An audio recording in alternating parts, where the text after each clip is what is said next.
students, I am Mahendra Singh Chauhan. Welcome to all of you on our online portal of Sri Karni Academy and EduTech. तो जैसे कि आप सभी को पता है हम बायोलॉजी पढ़ रहे थे। बायोलॉजी में हमने बात की थी पिछली क्लास में कि प्रकाश संश्लेषण और प्रकाश संश्लेषण में प्रकाश अभिक्रिया पढ़ चुके हैं, अप्रकाश अभिक्रिया पढ़ चुके हैं। अब उसके अलावा हमें अप्रकाश अभिक्रिया के बारे में मैंने आपको बहुत डिटेल में जानकारी दी थी कि हमें क्या क्या इस चीज में लिए पढ़ना है अप्रकाश अभिक्रिया में, और अप्रकाश अभिक्रिया को अप्रकाश अभिक्रिया क्यों कहा जाता है। तो प्रकाश अभिक्रिया तो सीधा कंसेप्ट है कि यह अभिक्रिया जो प्रकाश अभिक्रिया है वह सूर्य के प्रकाश की उपस्थिति में होती है, इसलिए उसको प्रकाश अभिक्रिया कहा जाता है। तो अप्रकाश का मतलब जो अंधेरे में होती है, इसलिए उसको अप्रकाश अभिक्रिया या डार्क रिएक्शन कहा जाता है। हालांकि ये कंसेप्ट पहले कहा जाता था, अभी भी काफ़ी किताबों में यही चला रहा था, हमें भी पढ़ना है। लेकिन मैं एक चीज़ आपको बड़ा इंपॉर्टेंट तौर पे बता देता हूँ कि अप्रकाश अभिक्रिया में इसको सबसे पहले डिस्कवर किसने किया था। नाम अप्रकाश है, डार्क है, तो खोजने वाले कौन? काले आदमी। कौन? ब्लैकमैन। ठीक है, तो ब्लैकमैन रिएक्शन कहते हैं इसको, क्या ब्लैकमैन नाम के वैज्ञानिक ने इसको खोजा था। फिर उसके अलावा हमने जो डार्क रिएक्शन है उसके अलग अलग टाइप पढ़े थे। एक C3 साइकिल, C3 चक्र, जिसकी चर्चा हमने पिछली कक्षा में कर चुके हैं, और C3 चक्र को केल्विन बेंसन साइकिल भी कहा जाता है। और इसको नाम C3 क्यों पड़ा वो भी मैं आपको बता चुका हूँ। C3 क्योंकि जो पहला उत्पाद होता है वो 3 कार्बन का कोई यौगिक होता है, 3 कार्बन का यौगिक, और जिसका नाम है, ये इतनी एक्सपेक्टेशन तो मैं आपसे करता हूँ कि आप बताएं, चलो मैं बता देता हूँ। 3PGA, phosphoglyceric acid. ठीक है, अब यहाँ पे इसके 2 अणु बनते हैं। तो सबसे पहले अभिक्रिया होती है C3 साइकिल में। थोड़ा सा आपको जस्ट और भी बता देता हूँ C3 चक्र के बारे में। क्या था पहला पद? कार्बन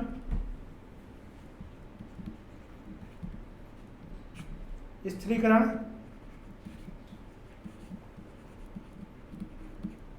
पद। दूसरा पद था अपचयन,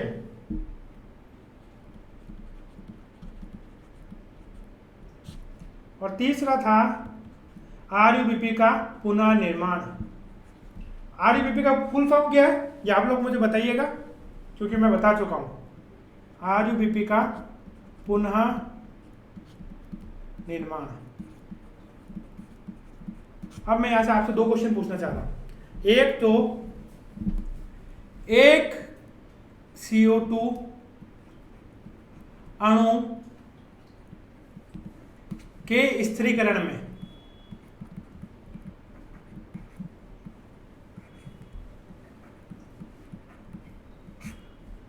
ये जो C3 चक्र पूरा चलेगा उसमें अगर एक CO2 है तो उस दौरान कितने ATP का उपयोग होता है, ये आप मुझे कमेंट बॉक्स में बताएंगे।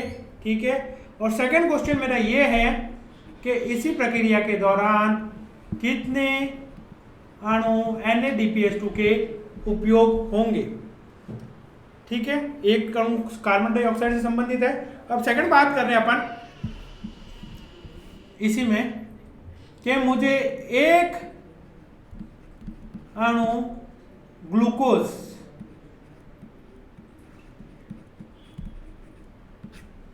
के निर्माण हेतु,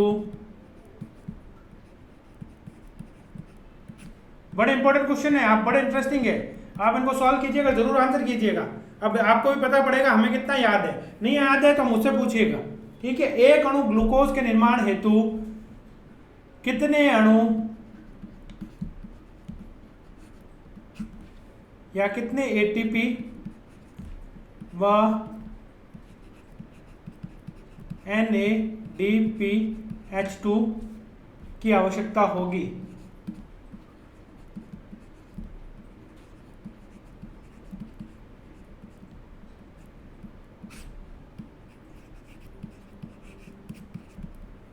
अब आपके ऊपर है इसको किस तरह से सॉल्व करेंगे।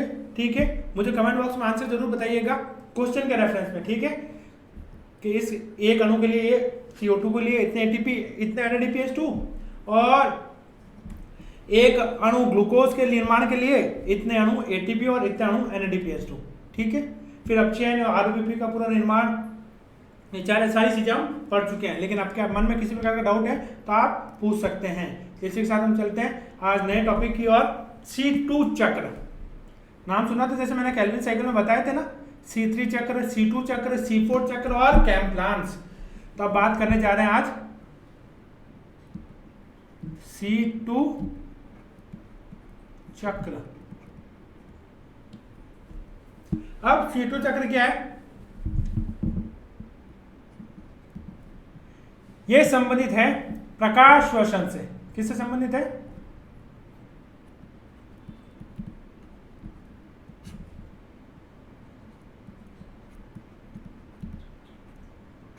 प्रकाश श्वसन से।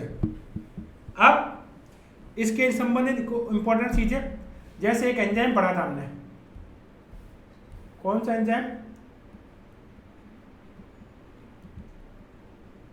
रुबिस्को। ये एंजाइम कैसा है?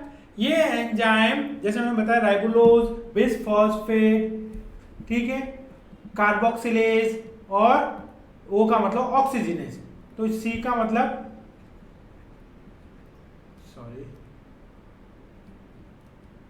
कार्बोक्सिलेज,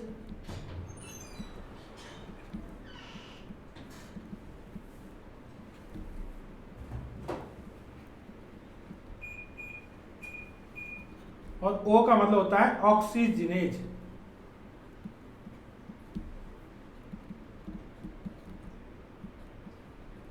अब इसका मतलब क्या हुआ? मैंने दोनों चीज लिखी, कार्बोक्सिलेज, ऑक्सीलेज। अब जैसे हम बात करें सबसे पहले फर्स्ट स्टेप में कि जो वातावरण में CO2 है और यहां पे क्या था? RUBP और एंजाइम रुबिस्को।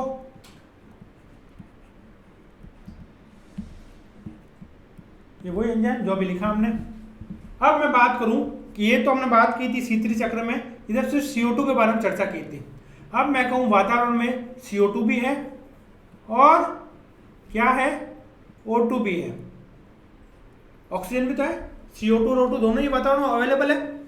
अब बात करें कि अगर ये चीजें दोनों अवेलेबल है तो दोनों में क्या होती है? प्रतिस्पर्धा, कॉम्पिटिशन, ठीक है। क्यों?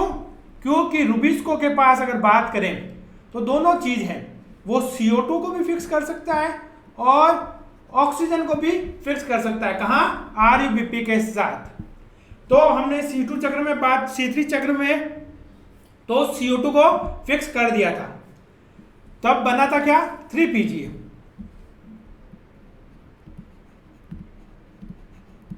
3PGA बड़ा इंटरेस्टिंग टॉपिक, अभी नीट का क्वेश्चन था इसी से, यहीं से संबंधित, ठीक है। मैं आपको बताऊंगा अभी भी, आप अच्छे से देखिएगा। अगर आपको पता पड़े बीच में तो आप मुझे कमेंट बॉक्स में लिख के बताना कि क्या क्वेश्चन पूछा गया था, ठीक है। नहीं तो C2 चक्र के मैं इस टॉपिक के एंड में आपको बताऊंगा क्या क्वेश्चन पूछा गया था। अब जिन लोगों ने भी दिया है तो उनको पता होगा, और जिन लोगों ने नहीं दिया है, जो लोग तैयारी कर रहे हैं, तो उनको भी पता रखना चाहिए कि किस किस प्रकार के प्रश्न पूछे जा रहे हैं, ताकि हमारी तैयारी को हम और भी बेहतर कर सकें, ताकि हमारा सिलेक्शन पक्का हो जाए, ठीक है। और हमारा MBBS करने का, डॉक्टर बनने का सपना जो हम सोच के बायोलॉजी में आए थे वो पूरा हो जाए। क्योंकि फर्स्ट टारगेट तो यही होता है, ठीक है। सेकंड टारगेट तो बहुत सारे हैं, सेकंड थर्ड, ऐसा नहीं है सिर्फ एक यहाँ बायोलॉजी लेने के बाद एक ही टारगेट रहता है डॉक्टर बने, नहीं तो कुछ नहीं है, नहीं, बहुत सारे स्कोप्स खुले हैं, ठीक है, चिंता की बात नहीं है। लेकिन नीट तो वो मेरे ख्याल से सभी देंगे, बायोलॉजी में आए जो, और देना भी चाहिए। नीट हो गया, एम्स हो गया। अब यहाँ पे CO2 जब RUBP के साथ जुड़ा तो रुबिस्को एंजाइम ने क्या बनाया? 3PGO, 3PGA बनाया, 3-फॉस्फोग्लिसरिक एसिड। अब जब इसके कितने अणु हैं? 2। कब? जब ये CO2 की बात करें।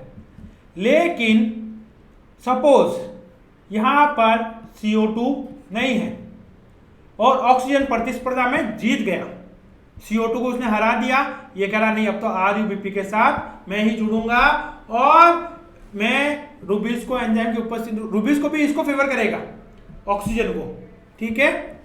तो यहां क्या होगा? पहले 1 कार्बन इसका था, 5 कार्बन इसके थे, तो मिलके क्या बन रहे थे, 6 कार्बन के तो अणु बन रहा था, और 6 कार्बन का अणु टूट करके 3 कार्बन के 2 अणु बना रहा था। 3-फॉस्फोग्लिसरिक एसिड क्या है, 3 कार्बन का अणु है। अब ये 3 कार्बन का अणु है तो इसके कितने अणु बनेंगे, 2 बनेंगे। 3 दूनी 6, मैंने आपको पहले ही बताया था। लेकिन अब बात कर रहे हैं किसकी, ऑक्सीजन की, और ऑक्सीजन आ रहा है तो हम बात करते हैं श्वसन की। तो क्या होगा, कितने कार्बन रह गए हमारे पास, एक तो ये कम हो गया, बचे कितने, 5 ही बचे। तो 5 में से 3 तो ये चले गए, तो 3 के 2 तो हो नहीं सकते, 3 दूनी 6 होता है, लेकिन हमारे पास क्या है, सिर्फ 5। तो हम ये चीज तो हम भूल जाते हैं, क्योंकि सिर्फ यही एक तो मिल गया, 3 कार्बन का एक अणु मिला। फिर क्या मिलेगा, एक बनता है, इसके मैं लिख देता हूं 3 कार्बन,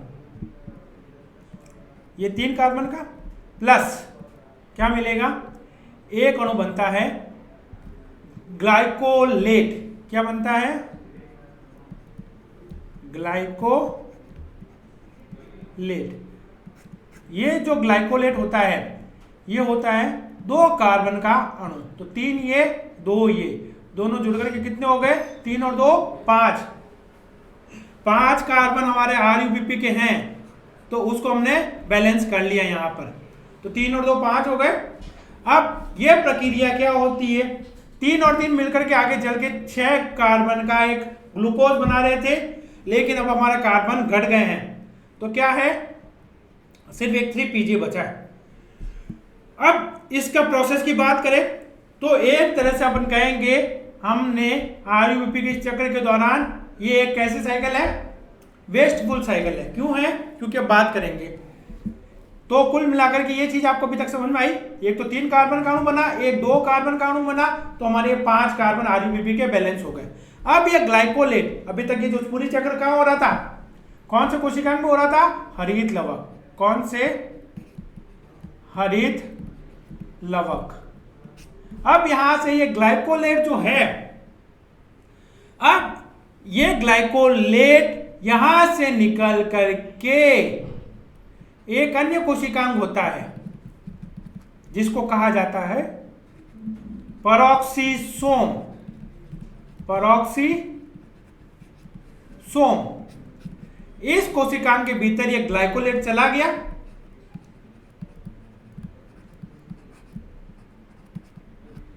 अब ये ग्लाइकोलेट एक अमीनो एसिड का निर्माण करता है, ठीक है, जिसको कहा जाता है ग्लाइसिन। अब ग्लाइसिन से बनता है सीरीन,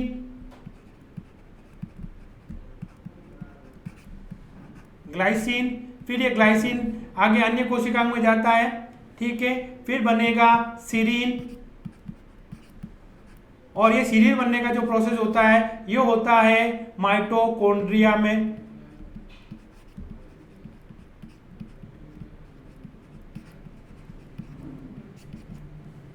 तो ग्लाइसिन क्या है, अमीनो अम्ल। क्या है, अमीनो अम्ल। ये अमीनो अम्ल क्या होता है, मैं आपको, वैसे 11 में आपके चैप्टर्स थे, आपने पढ़े हो तो आप अच्छे से पढ़ के आए इस चीज को, ठीक है, नहीं पढ़े मैं पढ़ा दूंगा, कोई दिक्कत नहीं है। ग्लाइसिन अमीनो अम्ल है। सीरीन की बात करें तो सीरीन भी क्या है, अमीनो अम्ल। ये दोनों ही अमीनो अम्ल है। लेकिन यहां देखो इंटरेस्टिंग चीज, 3PJ जो है वो तो बन गया। 2 कार्बन का जो ग्लाइकोलेट था, ये जाते समय एक तो ऑक्सीजन विमुक्त कर रहा है, सेकंड थिंग देखो यहां पे CO2 को भी वातावरण में छोड़ रहा है, ठीक है। तो मतलब यहां पे CO2 का नुकसान हो गया, एक तो CO2 आई नहीं, दूसरी जो अंदर थी वो भी निकल गई, ठीक है, क्योंकि यहां पे 2 कार्बन का अनयूजुअल कंपाउंड बन गया है, बिना काम का यौगिक बन गया है, जिसने क्या कर दिया, 3 कोशिकांगों को काम पे लगा दिया। 3 कोशिकांग जो है काम कर रहे हैं, जबकि C3 साइकिल में सिर्फ मात्र एक हरित लवक ही काम कर रहा था। यहाँ पे एक हरित लवक काम कर रहा है, दूसरा पेरोक्सीसोम काम कर रहा है, तीसरा माइटोकॉन्ड्रिया काम कर रहा है, और जिसका निष्कर्ष कुछ भी नहीं है, ठीक है। उल्टा जो CO2 फिक्स कर रखी थी वो CO2 भी यहां से निकल गई है। तो प्रकाश जो श्वसन है ये कैसी प्रक्रिया है? एक वेस्टफुल प्रोसेस है। कैसी प्रक्रिया है? Wasteful, wastage of time, wastage of molecule. ठीक है, तो कैसा प्रोसेस कह सकते हैं हम इसको? वेस्टफुल प्रक्रिया, प्रोसेस जिसके अंतर्गत 3 कोशिकांग कार्य करते हैं, 2 अमीनो अम्लों का निर्माण होता है और जो CO2 है अंदर से वो वातावरण में बाहर मुक्त कर दी जाती है। ठीक है, यहाँ इस प्रोसेस में ये पूरा प्रोसेस मैकेनिज्म वैसे मैंने आपको बता दिया है। ये देखो, reaction catalysed by RuBisCO, RUBP, और ये ऑक्सीजन जुड़ा। यहां देखो ये कह रहा है रेड लाइट, जो विपक्योन और मैं सारी चीजें आपको पहले से बता चुका हूं। विपक्योन में जो 7 रंग होते हैं इंद्रधनुष वाले, उसमें रेड लाइट में ये प्रोसेस हो रहा है। तो पहला कंपाउंड ग्लाइकोलेट, ग्लाइकोलेट एंटर करके फिर उसी लाइट में ग्लाइसिन का फॉर्मेशन होता है और ग्लाइसिन से सीरीन का, और यहाँ इस प्रोसेस में एक CO2 मुक्त हो जाती है। इसमें बात करें एक और इसका अच्छा सा बता रखा है, एक सेकंड, हालांकि इस चीज के लिए रखी जो चीज मैं आपको ऑलरेडी बता चुका हूं। ये देखो पूरा प्रोसेस, यहाँ पे ये देखो RUBP ने ऑक्सीजन का जुड़ा, तो एक अणु ये देखो फॉस्फोग्लाइकोलेट बना। ठीक है, कहां बन रहा है? ये प्रोसेस हो रहा है हरित लवक में।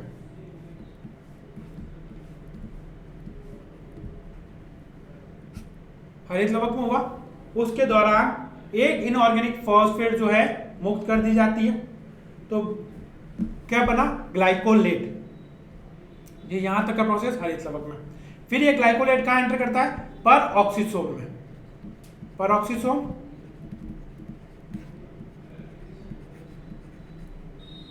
अब ये परऑक्सीसोम में ग्लाइकोलेट जो है फिर ग्लाइऑक्सिलेट में बदलता है।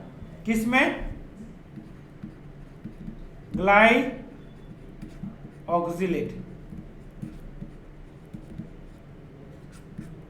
उसके साथ ये H2O2 होता है परऑक्साइड। ठीक है, और इसी दौरान देखो ग्लाइकोलाइट से क्या बन रहा है? ग्लाइसिन अमीनो अम्ल। ग्लाइसिन क्या है? अमीनो अम्ल।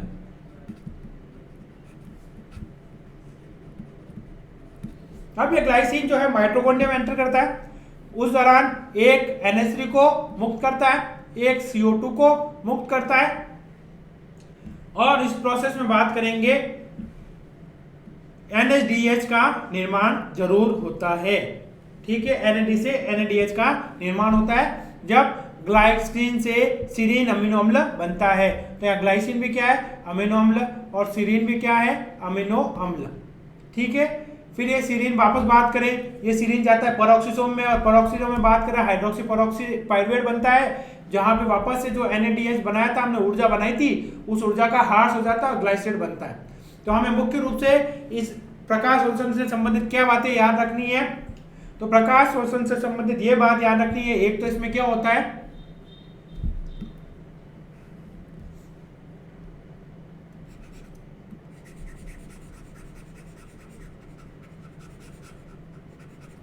सबसे फर्स्ट पॉइंट, 3 कोशिकांग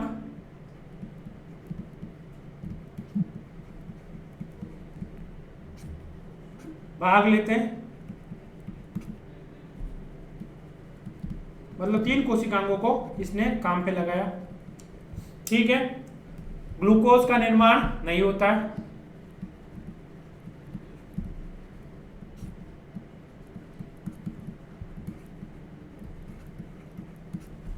नहीं होता है, CO2 मुक्त कर दी जाती है,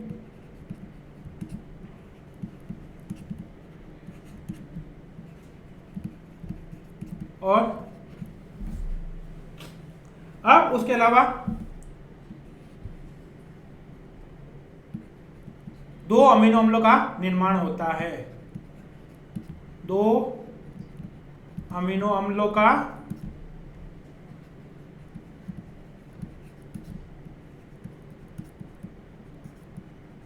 निर्माण होता है। क्लियर। तो ये मत, और एक और इंपॉर्टेंट, ये कैसी है, एक वेस्टफुल प्रोसेस है, प्रक्रिया है, जो कि प्रकाश संश्लेषण की दर को कम कर देती है। इसके अलावा और क्या बात करें, प्रकाश शोषण की खोज जो है ये डेकर व टीओ ने की थी। प्रकाश शोषण जो है, पादपों में शोषण की प्रक्रिया होती है, इसकी खोज डेकर व टीओ ने की थी।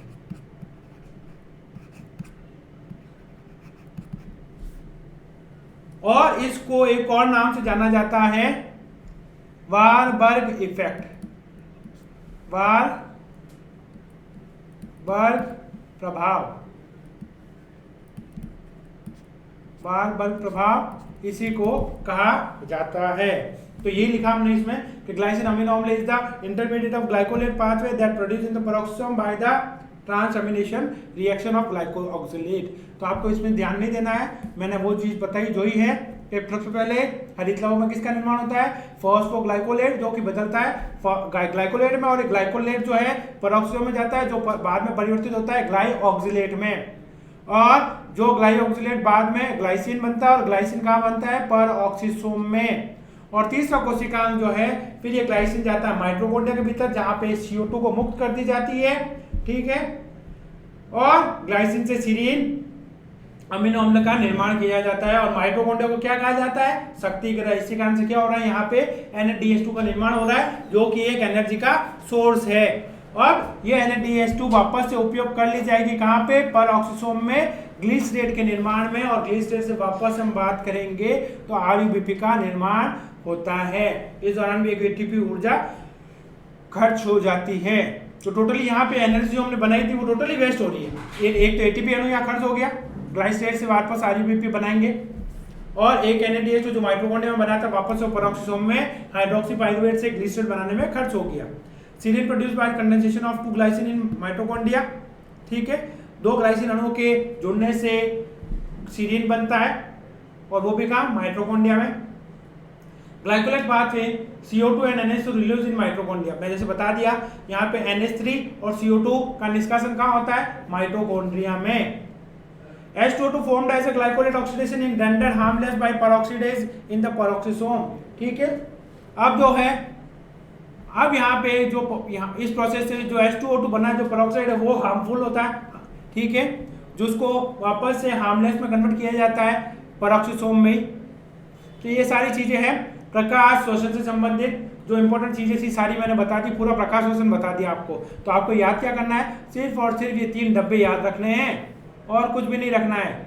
और ये जो चीज इंपॉर्टेंट पॉइंट थी मैंने लिख दिए, ठीक है, ये वाले पॉइंट आपको याद रखना है। तो एक क्वेश्चन मैं आपको देना चाहूंगा इससे संबंधित, अगर आपने C3 चक्र और CO2 चक्र दोनों पढ़ लिए हैं तो थोड़ा सा मुझे एटलीस्ट 2 डिफरेंस बताइएगा C3 व C2 चक्र में अंतर बताइएगा कि C3 और C2 चक्र की हम तुलना करें तो उसमें क्या क्या अंतर है, ठीक है। एटलीस्ट कम से कम 2 तो बताइएगा, क्योंकि इजी है, सारी चीज़ हम पढ़ चुके हैं। नेक्स्ट बात करें, एक सेकेंड, क्या आ गया C4 प्रीवियस, ये मैं आपको बताना चाह रहा हूं यहाँ पे एक और चक्र जो हमने बात की थी C4 चक्र की।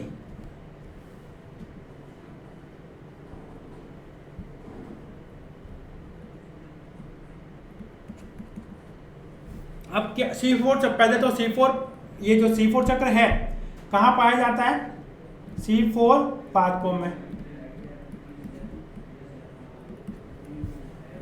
अब बात करें इस C4 चक्र की जरूरत कहाँ पड़ी, क्यों C4 चक्र चलाएं जब हमारे पास C3 चक्र है। तो C4 चक्र की आवश्यकता इस प्रकार पड़ी क्योंकि देखा जाए तो C3 चक्र जो है वो C2 चक्र के आगे कमजोर पड़ता नजर आ रहा था। वातावरण में अगर ऑक्सीजन देखी जाए तो CO2 की तुलना में बहुत ज्यादा है। वातावरण में अगर CO2 की सांद्रता देखें कितनी है, 0.03%। और ऑक्सीजन की सांद्रता की बात करें तो कितने लोग बता सकते हैं?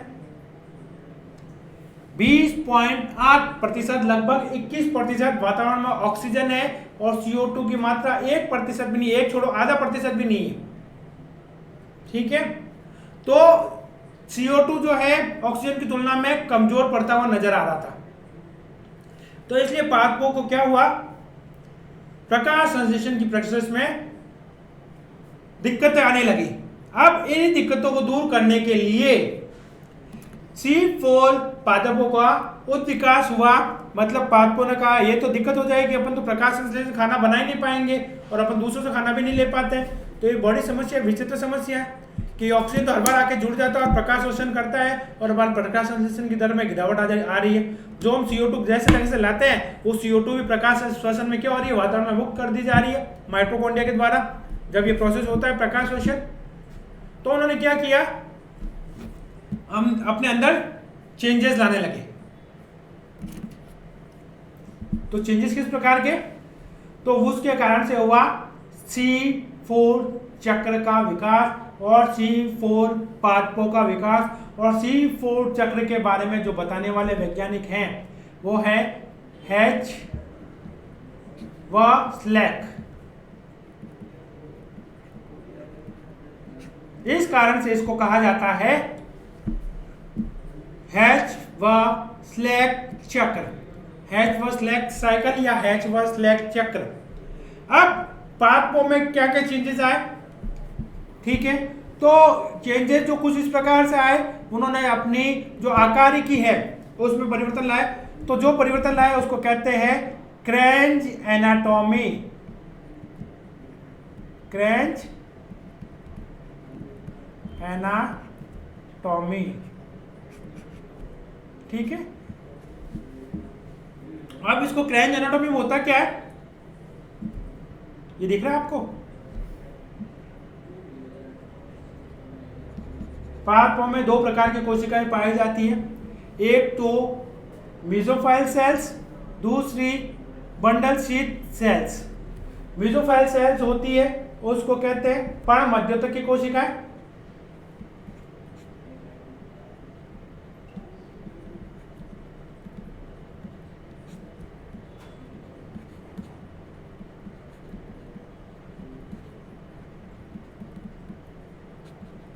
दूसरी होती है बंडल शीथ, इसको कहा जाता है पूल आच्छद।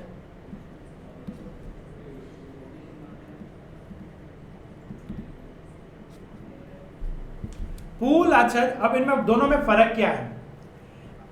अब बात करें तो पादपों को दिक्कत कहां आ रही थी, दिक्कत आ रही थी सबसे पहले CO2 को लाने में।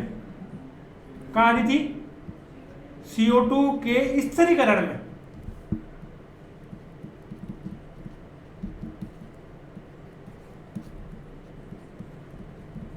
क्या अगर CO2 का स्थिरीकरण नहीं हो रहा था क्योंकि ऑक्सीजन आके जुड़ रहा था C2 चक्र में, क्या किसी तरह से अगर CO2 का स्थिरीकरण हो जाए तो बाकी की सिचुएशन हम संभाल लेंगे।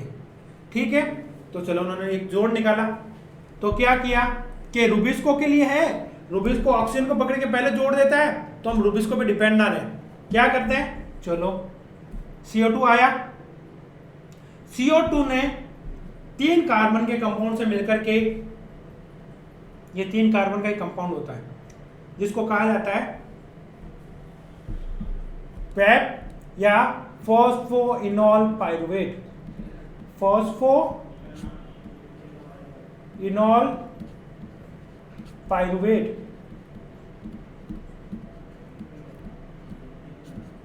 ये बहुत एनर्जेटिक कंपाउंड होता है, ये 3 कार्बन का, और हमें पता है CO2 में कितने कार्बन होते हैं, 1 कार्बन है, 3 और 1 4 कार्बन का बनता है OAA। इसका नाम होता है ऑक्जेलो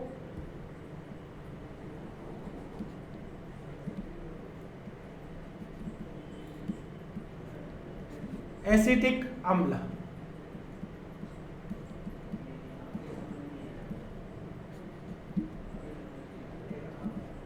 ऑक्जेलो एसिटिक अम्ल बना जो कि 4 कार्बन का।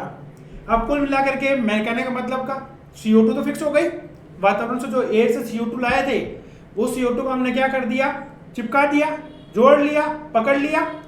अब ये CO2 क्या होती है, दो कंपाउंड में बन सकती है, या तो इसी में रह सकती है कोई दिक्कत नहीं, या फिर एस्पार्टेट में बदल जाती है, एस्पार्टेट, ये भी क्या है, एक अमीनो अम्ल है, और या फिर मैलेट में बदल सकती है। तीनों ही चार कार्बन के यौगिक हैं, चाहे एस्पार्टेट की बात करें, चाहे ऑक्जेलो एसिटिक अम्ल की बात करें, या फिर मैलेट की बात करें। अब कुछ भी बना जाएगा कहां, फूल आश्रित कोशिकाओं में। फूल आश्रित में ये जो मैलेट है वो 4 कार्बन से वापस से कहां टूटता है, 4 कार्बन से ये बनाता है वापस से 3 कार्बन का यौगिक पाइरुवेट। क्या बना रहा है, पाइरुवेट। 3 कार्बन का बन गया, वापस क्या हुआ, पीछे एक CO2 जो थी निकल गई। अब ये CO2 सीधी वापस कहां जा रही है, CO2 अवेलेबल है तो सीधा रुबिस्को के पास ही जाएगी, रुबिस्को के पास अवेलेबल है तो CO2 रुबिस्को को कहेगी देख मैं आ गई हूं, अब मुझे फिक्स कर दे, ठीक है। तो वापस क्या बन जाएगा, 2PGA, और कौन सी साइकिल चलेगी, C3 चक्र, जो ऑक्सीजन की वजह से रुक रहा था क्योंकि वातावरण से ऑक्सीजन कम थी, लेकिन अब तो अंदर से ऑक्सीजन आ गई, CO2 आ गई है, तो इस वजह से क्या चला सकते हैं, C3 साइकिल। तो पर्ण मध्यस्थक की कोशिकाओं में तो C4 बात करेंगे, C4 का यौगिक का निर्माण होता है, प्रथम यौगिक कौन सा होता है, C4, 4 कार्बन का, इस कारण से इसको क्या कहते हैं, और C4 चक्र, और C4 कौन सा है, ऑक्जेलो एसिटिक अम्ल, ठीक है। तो सीधा क्वेश्चन क्या है इसका, तो C4 चक्र में पहला यौगिक कौन सा बनता है, 4 कार्बन का यौगिक होता है, ऑक्जेलो एसिटिक अम्ल बनता है, ठीक है। तो उसके अलावा किससे सहयोग करता है, PP से सहयोग करके ये 4 कार्बन का यौगिक बनता है, ठीक है। और ये जो पूरा प्रोसेस होता है ये होता है पर्ण मध्यस्थक की कोशिकाओं में। अब ये 4 कार्बन का यौगिक बनने के बाद ये प्रवेश करता है फूल आश्रित कोशिकाओं में, जहां पे ये मैलेट जो है वापस से पाइरुवेट में बदलता है, और यहाँ इसी दौरान एक CO2 मुक्त की जाती है जो रुबिस्को के साथ जुड़ करके, रुबिस्को एंजाइम की उपस्थिति में RUBP के साथ जुड़ करके 2PGA या यूं कहें C3 चक्र का प्रोसेस करती है, ठीक है। और ये पाइरुवेट वापस से कहां आ जाता है, बेसोफिल सेल्स में, और ये पाइरुवेट वापस से किसका निर्माण करेगा, फॉस्फोइनोल पाइरुवेट का। तो ये पूरा चक्र जो होता है यहाँ पे ये C4 चक्र कहलाता है, इसको हैच और स्लेक साइकिल कहते हैं। इसको उदाहरण बात करें किन पार्टों में होता है, तो इसके एग्जाम्पल है, उदाहरण है जैसे मक्का, सोरगम,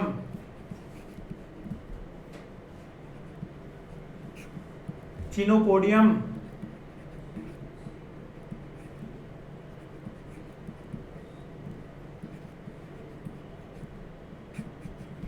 ब्रायोफिलम,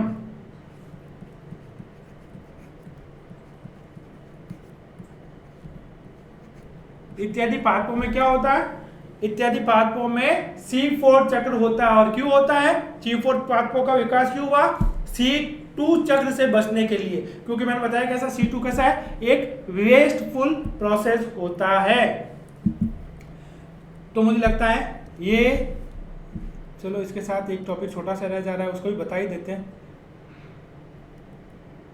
ये बता चुके हैं। एक कैम पाथवे होता है, क्रसुलेशन एसिड मेटाबॉलिज्म पाथवे।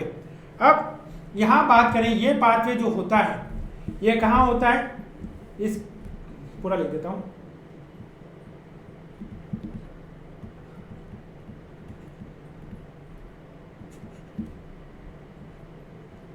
एसिड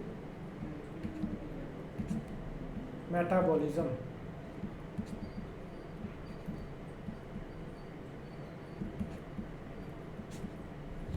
अब कुछ पादप होते हैं, देखो गैसों का आदान प्रदान होता है किसके माध्यम से, रंध्रों के माध्यम से, रंध्र के माध्यम से हो रहा है। और रंध्र यहाँ पे कैम प्लांट्स में बात करें, रंध्र जो होते हैं रात में खुलते हैं, रात में खुलते हैं। तो रात में प्रकाश उपलब्ध नहीं है तो प्रकाश संश्लेषण की प्रक्रिया किस प्रकार होगी, तो रंध्र जब रात में खुलते हैं, ये विशिष्ट प्रकार के रंध्र हैं, इनको कहते हैं तमो सक्रिय रंध्र। तमो सक्रिय रंध्र जो सिर्फ रात में खुलते हैं। तो रात के दौरान यहाँ पे वातावरण से CO2 को लिया जाता है और यहाँ पे अम्ल के रूप में परिवर्तित करके वैक्यूल में, या हम बात करेंगे रिक्तिका में, इसको स्टोर करके रखा जाता है, संचित करके रखा जाता है अम्ल के रूप में। कौन सा अम्ल? मैलिक अम्ल। जो मैलेट बनाया था ना, उसी का एक अम्ल का रूप है। तो अम्ल का निर्माण हुआ, इसी कारण इसको क्या कहते हैं? Acid metabolism. और दिन के समय इसी अम्लों को तोड़ के वापस से मैलेट से क्या बनाया जाता है? पायरुवेट। और पायरुवेट से बनने के दौरान, मैलेट 4 कार्बन का कंपाउंड है, पायरुवेट 3 कार्बन का है, उसी दौरान एक CO2 मुक्त होती है और ये CO2 हरित लवक में जाकर के C3 साइकिल चलाती है जब प्रकाश उपलब्ध हो। ये रात को देखो CO2 का फिक्सेशन हो रहा है, ठीक है। पत्ती की कोशिकाओं में होता है, उसको पेलिसेड सेल कहते हैं, ठीक है। तो ये प्रोसेस जो होता है कैम प्लांट्स कहलाता है, जिनमें तमो सक्रिय रंध्र होते हैं।